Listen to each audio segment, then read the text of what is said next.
Cette petite fille a rendez-vous chez le médecin pour son dernier vaccin. D'accord. Depuis presque 3 ans, vacciner les nourrissons contre 11 maladies est obligatoire. C'est parti. Oui, le vaccin, normalement, c'est bon, c'est terminé. Ouais, jusqu'à 6 ans. Jusqu'à 6 ans, voilà. Vous êtes soulagés? Oui, enfin. Mais comme ça, il est tranquille. Une étude réalisée avec la Sécurité sociale sur les 6 premiers mois de l'année constate une petite baisse de la vaccination, notamment des enfants de 2 à 18 mois. On a à peu près, selon l'étude, 44 000 nourrissons qui n'auraient pas reçu de vaccin contre la diphtérie, le tétanos, la polio, la coqueluche et les méningites. Et l'hépatite B depuis le début de la crise. Et on montre aussi une baisse des rappels.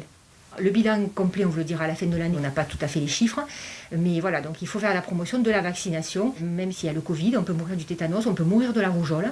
Donc la vaccination est très importante pour les petits et pour les adultes aussi.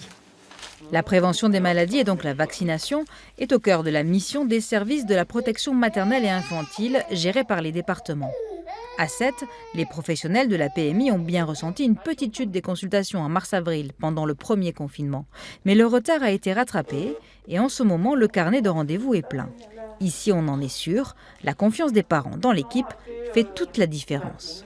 On explique aux parents qu'il y a l'immunité individuelle, c'est-à-dire que l'enfant va être vacciné, va être protégé, mais en même temps, quand on va vacciner un maximum d'enfants, on va aller à un taux de couverture vaccinale qui fait que l'ensemble de la population sera immunisée. Donc là, le fait qu'on ait rendu la vaccination obligatoire, évidemment, ça nous facilite la tâche. Mais ça n'empêche pas qu'on est quand même dans la pédagogie avec les familles. On leur explique à quoi ça sert.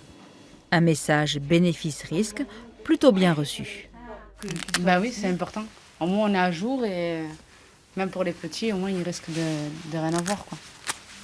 Je préfère qu'il ait ses immunités que Prendre des risques. Voilà. C'est ça. La Haute Autorité de Santé a appelé à reprendre sans délai les vaccinations, en priorité celles des nourrissons et des adultes fragiles. En 2020, 450 000 personnes n'ont pas effectué le rappel de leur vaccin contre le tétanos.